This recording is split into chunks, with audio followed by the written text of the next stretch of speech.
leader अनुसार बन्छ देश तपाईहरुलाई सोच भयो जो भयो नि अब लिडरले हात त्यसपछि सबै मान्छे सुकिनु विदेशमा गएको भए विदेशमा जाँदा सही काम गरिन्छ 12 घण्टाको मिनिमम हो होइन 15 16 18 उनीहरूको 18 कम्पनी गरिन्छ अनि त्यस्तो काम गरेर आइन्छ होइन यहाँ आएर अनि साथीले देख्छ के त्यसो भने म त्यसै गर्छु तपाईले साथी प्रकार यो देशमा काम गर्न कसैलाई पर्दैन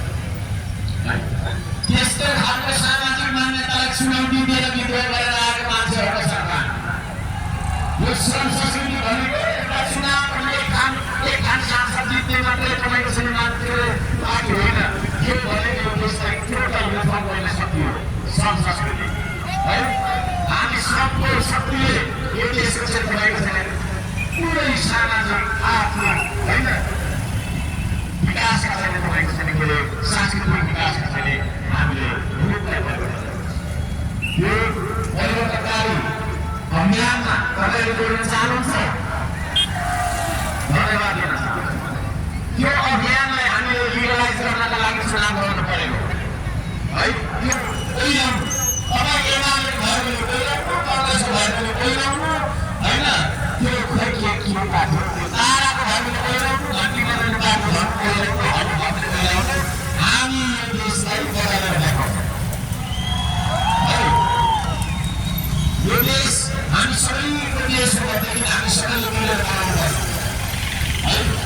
चुनाव चिन्हबाट के चुनाव चिन्हबाट भनेको चुनाव चिन्हबाट भनेको चुनाव चिन्हबाट भोट हाल्ने भनेको यो देशलाई भोट दिन भनेर है यो देशलाई भोट हाल्ने नेपाली पैसा छ जसले दिनु त्यसले दिन्छ भन्नु नमिलेको है विचार गर्न श्रम संस्कृति चुनाव चिन्हबाट विचार है सबै मिलेर काम गरेर बोलाएर पसिना बगाएर हामी देशलाई के हेर्न आउँछ भन्दाखेरि एउटा परिवर्तनको संस्कृति हाम्रो परिवर्तन हेर्न आउँछ पातला हिमालदेखि लिएर विभिन्न अनि कलिदी है यी तीनटा कुराको आधारमा संस्कृति हाम्रो श्रम संस्कृति चलेको छ यो देशको चाहिँ तपाईँको चाहिँ प्राकृतिक सम्पदालाई हामीले सम्पत्तिमा रूपान्तरण गरेर यो देशलाई आर्थिक उन्नतिको बाटोमा लैजान्छ त्यसका लागि हामीसँग सबैभन्दा बलियो सबैभन्दा भरपर्दो सबैभन्दा शक्तिशाली दुईवटा औजार छ त्यो दुईवटा औजार हो तपाईँको दाहिने हात र देब्रे हात देखाइदिनुहोस् एकचोटि यस यो दुईवटा हातभन्दा ठुलो यन्त्र केही छैन यस संसारमा यिनै हातहरू त होइन विश्वभर श्रम गरेर विकसित बनाएको देश है त्यसो भएको कारणले गर्दाखेरि म सबैजनालाई मान्न सुरु गर्दै नेसुरली तपाईँ ढिलामी हुँदै जानुहोस् किनभने मानवताले तपाईँको अर्को कुरा के छ भन्दाखेरि तपाईँले यो देशको माला एउटा किसानलाई जति खेतबारीको माला साधन गर्नु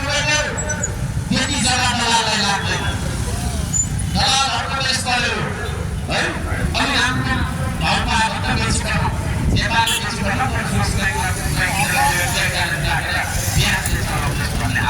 नेता बनेर त्यस्ता नेताहरूलाई कोही कोही कहाँ जनताले चुन्यो भन्दाखेरि यहीको जनताले चुन्यो तपाईँ हाम्रो पहिलाको भने अब नेपाली जनतालाई भेडा हुन्छ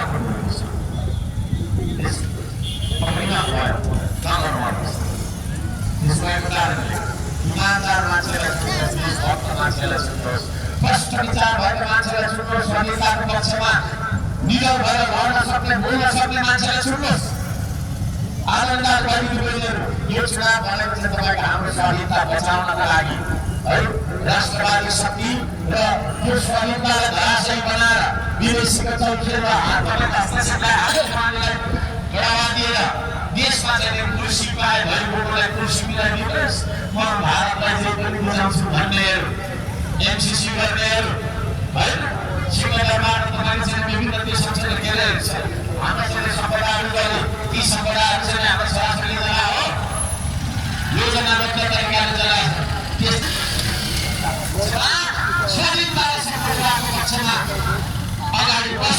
आएको संस्कृतिलाई तपाईँले यदि हर्का सापा जस्तो मान्छे जो यो देशको लागि बलि हत्या गरेको छ यो देशको चाहिँ अस्तित्वको पुर्याउँदैछ रहनुपर्छ भनेर हिँडेको छ यस्तो मान्छे यो देशको नेतृत्व यदि भएको होस् भन्ने चाहनुहुन्छ भने मलाई मात्रै जिताएर हुँदैन हाम्रा उम्मेदवारहरूलाई तपाईँले भोट हालेर जिताइदिनुहोस् जिताइदिनुहोस् हाम्रा उम्मेदवारहरूलाई त्यस पछाडि हामी तपाईँको छेले देशलाई बचाउने बनाउने अभियानमा तपाईँको छेले सारा युवालाई राजनीतिक गुन्डा बनाएर हिँडाउने मान्छेहरूलाई त युवालाई जहाँ भाइ त्यहाँ त्यसलाई खुट्टालाई के गर्दैन पुलिसले पक्रेर पनि म छुट्याइहाल्छु भन्छ अनि हाम्रो भाइ होइन बाजा मान्छेलाई भोलि काट्नु थाल्छ पछि माछा मारेर जेल जान्छ युवालाई राजनीतिक गुन्डा बनाउनेहरूलाई बधाई गर्न चाहन्छु अब त्यता होइन युवालाई यो देशको सबैभन्दा ठुलो निर्माणको कारण शक्तिको रूपमा प्रयोग गर्न 7 लाख 60 लाख भन्छु म कहिले पनि युवालाई ठुला हात भन्दिनँ तर यो देश है अनि तपाईँहरूको लागि म यही भन्न चाहन्छु देश बनाउने अभियानमा हामी छौँ हामीलाई सघाउनु देश बनाउन सघाउने हो यदि देश बनाउन सघाउने हो भने यसपालि आधुनिक चुनाव क्षेत्र माटोमा मन्जुरीको माटोमा दुईवटा आउँछ प्रत्यक्ष समान पार्ने एक छापामा हाल्ने काठमाडौँमा भनेर मिडियामा स्थानीय तहले चाहिँ 4-5 हाल्नु पर्ने कि के गर्ने कि भनेर पनि घटनाले गर्दाखेरि थुप्रैले सुनेको हुन्छ त्यस भएको कारणले मैले भनिरहेको छु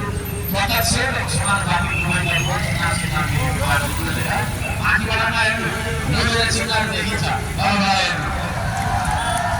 है तलबाट हेर्नु तलबाट किनभने माथि भनेको तपाईँ देखिरहेको जमिन है हामी खाली मास्तिर आकाशमा चन्द्रमामा के भयो रसियाले के गर्यो नासाले के गर्यो त्यो पनि बुझ्नुपर्छ र त्योभन्दा पहिला चाहिँ हाम्रो कार्यक्रमबाट फलेको छ छैन पछाडि फलेको छैन त्यता हेर्ने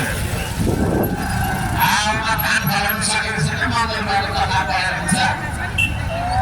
मन्त्रीहरूले डुब्दै सक्दैनन् विदेशी प्रमुखले ढोक्ने हजुर गर्ने चुनावको बेला हाँदैलो जानु छैन खाली छिरिङ मुलुकले ढाएको छ गर्नु खोजेर के हो है यो देशको सरकार चाहिँ कसले बनाउने हो यही जनताले बनाउने हो कि बाहिरले बनाउने हो है